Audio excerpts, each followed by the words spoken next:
கன்னிராசிக்கார நேயர்களுக்கு எனது இனிய வணக்கங்க. நம்ம இன்னைக்கு இந்த வீடியோ பதிவுக்குள்ள முழுமையா போறதுக்கு முன்னாடி முருகரை மனதார வணங்கிட்டு இந்த வீடியோ பதிவுக்குள்ள போயிடலாங்க. ஓ முருகா போற்றி, ஓ முருகா போற்றி, ஓ முருகா போற்றி, எனக்காக்கும் முருகனே போற்றி. நல்லதே நடக்கும், நல்லது மட்டும்தான் நடக்கும். கன்னிராசிக்காரர்களே, சாதாரணமாக தோன்றும் இந்த காலகட்டம் உங்க வாழ்க்கையில பெரிய திருப்பம் கொண்டு வரலாங்க. நீங்க நீண்ட நாட்களாக செய்த முயற்சிகள் இப்போ பலன் கொடுக்க ஆரம்பிக்குதுங்க. சின்ன வாய்ப்பு மாதிரி தெரியும் விஷயம் கூட பெரிய வெற்றிக்கான கதவா நிச்சயமா மாறுங்க. பணம், மரியாதை, முன்னேற்றம் மூன்றும் உங்களை நோக்கி நகர போகுதுங்க. ஆனா இந்த ஒரு நேரத்தை நீங்க தவற விட்டீங்கன்னா அதே வாய்ப்பு மீண்டும் உங்களுக்கு வராதுங்க. இதுதான் அந்த ராஜயோக தருணம். முழுசா தெரிஞ்சுக்க வீடியோவை முழுமையா பாருங்க. கன்னி ராசிக்கார அன்பர்களே, அனைவருக்கும் வணக்கங்க. உங்க வாழ்க்கையில நீங்க இதுவரைக்கும் பார்த்திராத ஒரு மிகப்பெரிய திருப்பு முனை அரங்கேற போகுதுங்க. மங்களகரமான பராபவருட தமிழ் புத்தாண்டு பிறக்கும் நன்னாளான ஏப்ரல் 14, 15, 16 ஆகிய தேதிகள் சாதாரண நாட்கள் கிடையாதுங்க. உங்க தலையெழுத்தையே மாற்றக்கூடிய சக்தி வாய்ந்த நாட்களுங்க. ஆனா அதே சமயம் உங்களுக்கு ஒரு மிகப்பெரிய ஆபத்தும் உங்க வாசல்லையே காத்துக்கிட்டு இருக்குதுங்க. அந்த 4 நபர்கள் யாரு, நீங்க ஏன் உஷாரா இருக்கணும், அப்படி என்ன நடக்க போகுது என்பதை பத்தி இந்த தொகுப்புல முழுமையா பார்க்கலாங்க.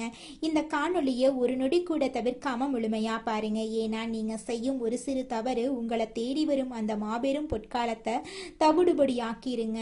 கன்னி ராசி மண்டலத்தின் 6வது வீடா அமையும். இந்த ராசி புதன் பகவானை அதிபதியா கொண்ட ஒரு அறிவுபூர்வமான ராசி.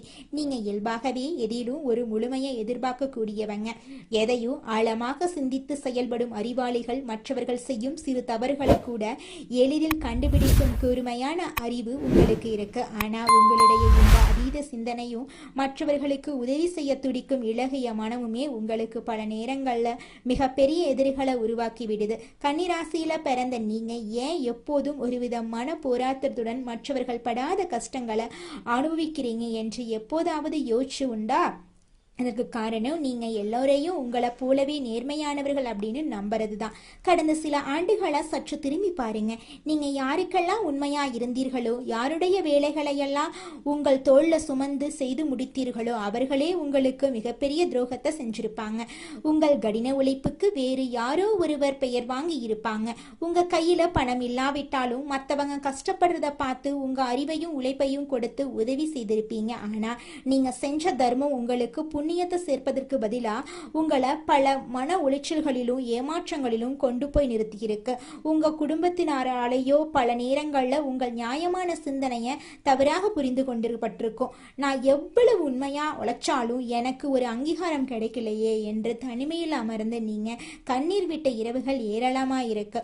பொருளாதார ரீதியா பார்த்தா நீங்க சேமிக்க வேண்டும் என்று நினைத்தாலும் திடீரென வரும் மருத்துவ செலவுகளோ அல்லது குடும்ப செலவுகளோ உங்க சேமிப்பை கரைச்சிருக்கும்.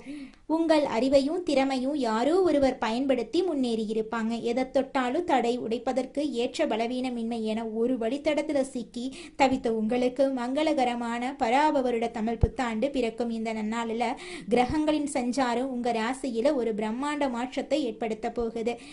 வெண்ணில் சஞ்சரிக்கும் கோள்களில் நிலையில் எப்போதும் ஒரு மிகப்பெரிய மாற்றம் நிகழுது.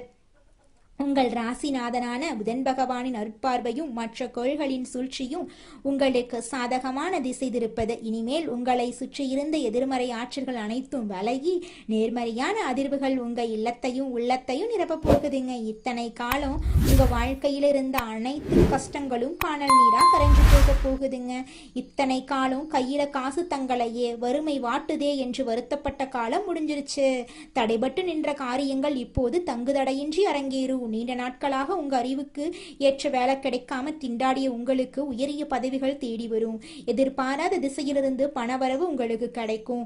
கடன்கள் எல்லாமே படிப்படியா குறையும். இது வெறும் அதிர்ஷ்டம் மட்டுமில்லைங்க, உங்க அறிவுக்கும் நியாயமான உழைப்பிற்கும் இறைவன் கொடுக்கும் அங்கீகாரம். தொழில் மற்றும் வியாபாரத்துறையில இருக்கிறவங்களுக்கு இது ஒரு பொற்காலம். நீங்க இழந்த பணத்தை பல மடங்காக திரும்ப பெறும் நேரமா இந்த நேரம் இருக்கு. உங்கள் புதிய திட்டங்கள் மிகப்பெரிய வெற்றியை கொடுக்கும். புதிய முதலீடுகளை செய்வதற்கும் புதிய முயற்சிகளை தொடங்குவதற்கும் இதுவே மிக சிறந்த தருணமாயிருக்கு. கூட்டாளிகளுடன் இருந்த மனக்கசப்புகள் நீங்கி உங்க அறிவுத்திறனுக்கு உரிய மதியாத கிடைக்க போகுதுங்க. இந்த ஏப்ரல் 14, 15, 16 ஆகிய தேதிகளில் உங்கள் மூளை மிகவும் சுறுசுறுப்பாயிருக்குங்க. நீங்க எடுக்கும் ஒவ்வொரு சிறிய முடிவும் பின்னால ஒரு மிகப்பெரிய ஆலமரமா வளர்ந்து உங்களுக்கு நிழல் தருங்க. அதுல துளி கூட மாற்றமே கிடையாதுங்க. கன்னிராசி நேயர்களே, இப்போது நம்ம பார்க்க போகும் இந்த பகுதி உங்க வாழ்க்கையில மிக முக்கியமான ஒரு எச்சரிக்கை மணிங்க. அதிர்ஷ்டம் கதவை தட்டும் போது அதே கதவின் பின்னால சில சவால்களும் ஒளிந்திருக்கும் என்பதுதான் பிரபஞ்சத்தோட நியதிங்க. உங்க வாழ்க்கையில இந்த தமிழ் புத்தாண்டு காலத்துல ஏற்பட போகும் அந்த பொற்கால மாற்றத்தை தடுப்பதற்கோ அல்லது திசை திருப்புவதற்கோ சில மனித உருவல வரும் தடைகள் காத்துக்கிட்டு இருக்கு. அதீத சிந்தனையால முடிவுகளை தள்ளி போடும் உங்களின் அந்த குழப்பமான மனநிலையே உங்களுக்கு பல நேரங்கள்ல வினையா முடிஞ்சிருது. இந்த ஏப்ரல் 14, 15, 16 ஆகிய தேதிகள்ல நீங்க யாரையெல்லாம் உங்கள் நிழலுக்குள்ள அனுமதிக்கணும், யாரிடமெல்லாம் ஒரு பாதுகாப்பான இடைவெளியை நீங்க பேணணும் அப்படிங்கறதுல மிகுந்த எச்சரிக்கையோட நீங்க இருக்கணுங்க. இந்த 3 நாட்களிலும் உங்கள் வாழ்க்கையில 4 வகையான மனிதர்கள் குறுக்கிடுவாங்க. முதலாவதாக உங்கள் உழைப்பையும் அறிவையும் திருடிடும் நயவஞ்சகர்கள். இவங்க உங்க முகத்துக்கு நேரா மிக அன்பாக பேசி நீங்க புதிதாக யோசித்து வச்சிருப்பீங்கல்ல அந்த தொழில் திட்டங்களையோ உங்களின் ரகசிய உத்திகளையோ தந்திரமாக கேட்டு தெரிந்து கொண்டு அதை அவர்களின் பேரில் செயல்படுத்த துடிப்பாங்க. இவர்களிடம் உங்கள் ரகசியங்களை தப்பி தவறி கூட பகிர்ந்து கொள்ளாதீங்க. இரண்டாவதாக உங்கள் இலகிய மனதை பயன்படுத்தி ஜாமீன் கையெழுத்து அல்லது கடன் கேட்கும் நபர்கள். கன்னி ராசிக்காரர்களால் உதவியென்று கேட்பவர்களுக்கு இல்லை என்று உறுதியாக சொல்ல முடியாது. இதை தங்களுக்கு சாதகமாக பயன்படுத்தி கொண்டு உங்களை சட்ட சிக்கலிலோ அல்லது கடனிலோ மாட்டிவிட ஒரு கூட்டம் இந்த நாட்கள்ல உங்களை தேடி வரும். இவர்களிடம் நீங்க மிகவும் கராராக இல்லை என்று சொல்ல பழகணுங்க. மூன்றாவதாக உங்கள் மனசுல தேவையில்லாத சந்தேகங்களை வதச்சு நல்ல வாய்ப்புகளை கெடுக்கும் குழப்பவாதிகள். கன்னி ராசிக்காரர்கள் எதற்கும் 100 முறை சிந்திப்பார்கள். இந்த பலவீனத்தை பயன்படுத்தி உங்களை தேடி வரும் ஒரு நல்ல வேலையை பற்றியோ அல்லது நல்ல உறவை பற்றியோ பொய்யான குறைகளை கூறி உங்க மனசை குழப்பி அந்த வாய்ப்பை நீங்க இழக்கும்படி செய்வாங்க. நான்காவதாக போலி ஆவணங்கள் அல்லது குறுக்கு வழிகளை காட்டி உங்களை சிக்கல்ல மாட்டிவிட துடிக்கும் சதிகாரர்கள்.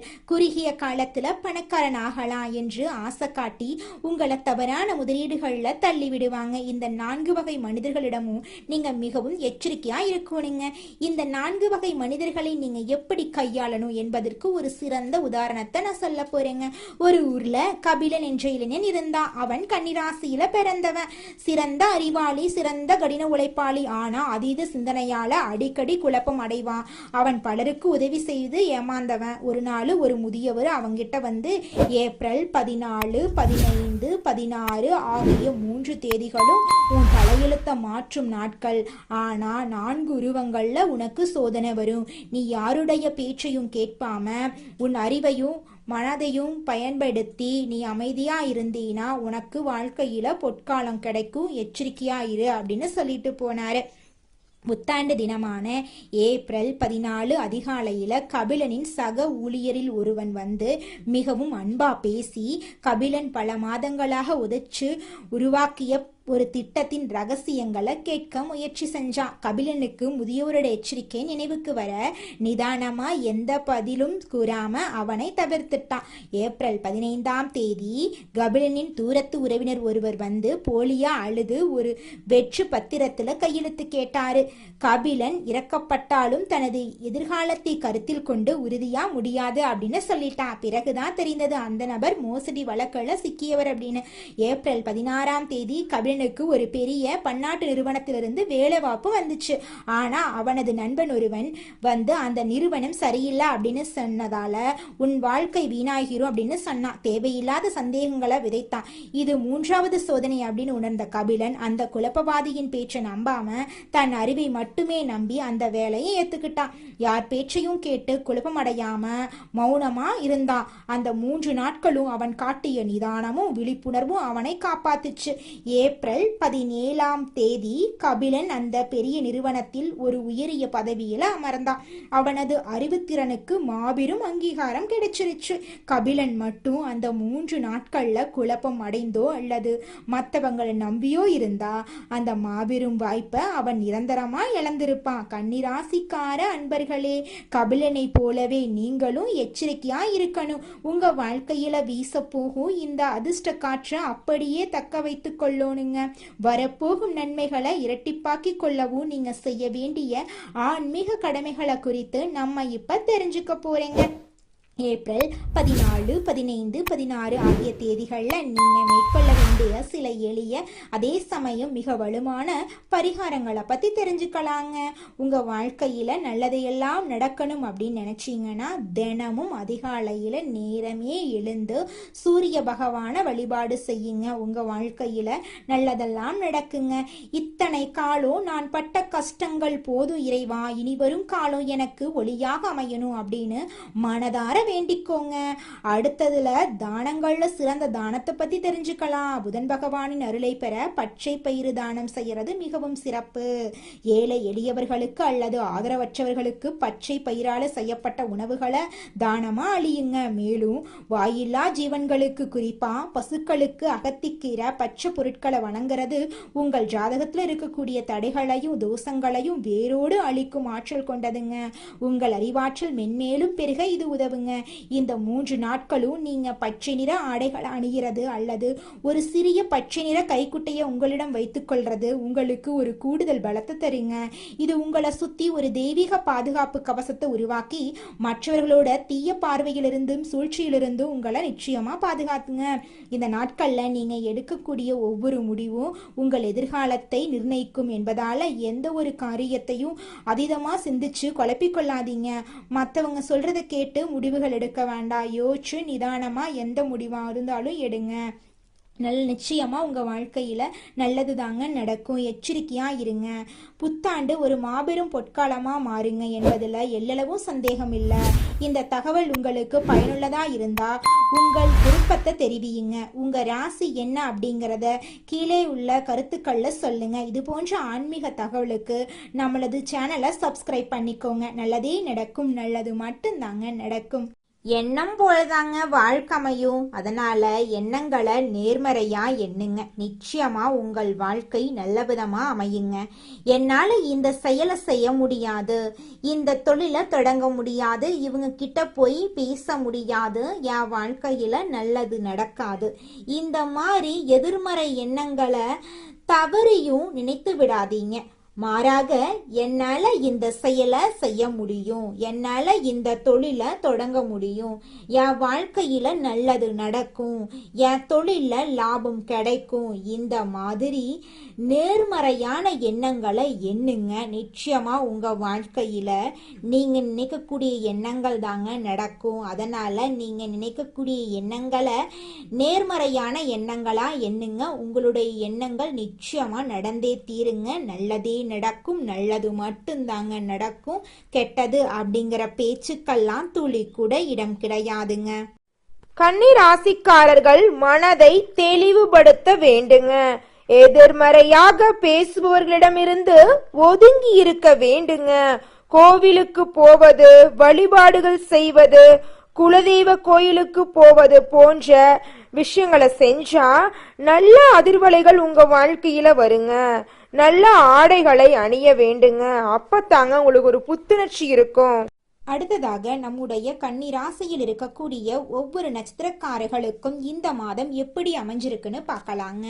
நம்மளோட கன்னி ராசியில் இருக்கக்கூடிய முதல் நட்சத்திரம் உத்திரம், 2, 3, 4ஆம் பாதம். உங்களுக்கு இந்த மாதம் எப்படி அமைஞ்சிருக்குன்னு பார்க்கலாங்க. இந்த மாதம் குடும்பத்தில் இதமான சூழ்நிலை காணப்படும்.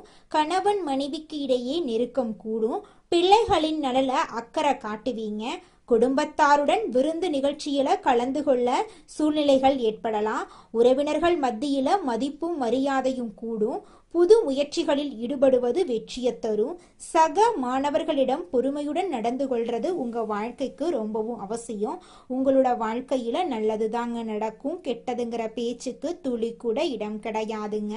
படிச்சு முடிச்சுட்டு வேலை தேடிட்டு இருக்க இளைஞர்களுக்கு படிப்புக்கும் தகுதிக்கும் ஏற்றார் போல நல்ல சம்பளத்தோட நல்ல வேலை கிடைக்க போகுது. அடுத்ததாக நம்மளோட கன்னி ராசியில் இருக்கக்கூடிய நட்சத்திரம் அஸ்தம். உங்களுக்கு இந்த மாதம் எப்படி அமைஞ்சிருக்குன்னு பார்க்கலாங்க. இந்த மாதம் முன்கோபத்தை குறைத்து நிதானத்தை கடைபிடித்து வருவது உங்கள் வாழ்க்கைக்கு நல்லது. பணவரத்து திருப்தி தரும். மாணவர்கள் மிகவும் கவனத்தோட பாடங்களை படிக்கிறது கூடுதல் மதிப்பெண் பெற உதவும். எதையும் சமாளிக்கும் திறமை ஏற்படும். உழைத்து பயனடைய முயற்சி செய்யுங்க. கணவன் மனைவி இடையே அந்யூன்யம் அதிகரிக்கும். நண்பர்களிடம் அதிகம் உதவியை எதிர்பார்க்காம இருந்துறது உங்க வாழ்க்கைக்கு ரொம்பவும் நல்லதுங்க. குடும்பத்துல சுபகாரியங்கள் நடக்க போகுது. குழந்தைகள் மூலமா உங்களுக்கு பேரும் புகழும் அதிகரிக்க போகுது. திருமண வயதில் இருப்பவர்களுக்கு திருமண தடை நீங்கி உங்களுக்கு பிடித்த சரியான வாழ்க்கை துணையோடு திருமணம் நடக்க போகுது. மழலை செல்லம் இல்லாதவர்களுக்கு மழலை செல்லம் குழந்தை கிடைக்க போகிறதுங்க. அடுத்ததாக நம்முடைய கன்னி ராசியில் இருக்கக்கூடிய நட்சத்திரம் சித்திரை 1, 2 பாதங்கள். உங்களுக்கு இந்த மாதம் எப்படி அமைஞ்சிருக்கு அப்படின்னு பார்க்கலாங்க. இந்த மாதம் மனக்குழப்பம் தீரும். எதிலும் பயம் உண்டாகும். எடுத்த காரியத்தை செய்து முடிப்பதில் தடை தாமதம் ஏற்படும். அதை கண்டு நீங்கள் அச்சப்படக்கூடாது. சங்கடமான சூழ்நிலையை சந்திக்க வேண்டியிருக்கும். ஜீரண கோளாறு போன்ற ஏதாவது ஆரோக்கிய குறைவு ஏற்படலாம். செலவுகள் அதிகரிக்கும். வழக்கமான பணிகளில் ஈடுபட்டு செலவு செய்வதை குறைப்பது நல்லது. பெரியோர்களுக்கு உங்களால் முடிந்த உதவிகளை செஞ்சுக்கிட்டு வாங்க. உங்க வாழ்க்கையில மேலும் நல்லதெல்லாம் நடக்க நீங்க செய்யக்கூடிய பரிகாரம் என்னன்னு பார்த்தீங்கன்னா, உங்க வீட்டுக்கு பக்கத்துல இருக்கக்கூடிய கண்ணு தெரியாத குழந்தைங்களுக்கு உங்களால முடிஞ்ச உதவிகளை செஞ்சுக்கிட்டு வாங்க. உதவி செய்யணும் அப்படிங்கிறதுக்காக நீங்க லட்சக்கணக்கில் செலவு பண்ணணும் அப்படிங்கிற அவசியம் கிடையாது. உங்களால முடிஞ்ச அளவுக்கு ஒரு பேனா வாங்கித்தாங்க, ஒரு பென்சில் வாங்கித்தாங்க. இந்த உதவியை செய்யறதன் மூலமா உங்க வாழ்க்கையில நீங்க செஞ்ச பாவங்கள் எல்லாம் குறைய போகுது. உங்களுடைய வாழ்க்கையே சொர்க்க வாழ்க்கையா மாறிடுங்க. நல்லதே நடக்கும். நல்லது மட்டும்தான் நடக்கும். நன்றி, வணக்கம்.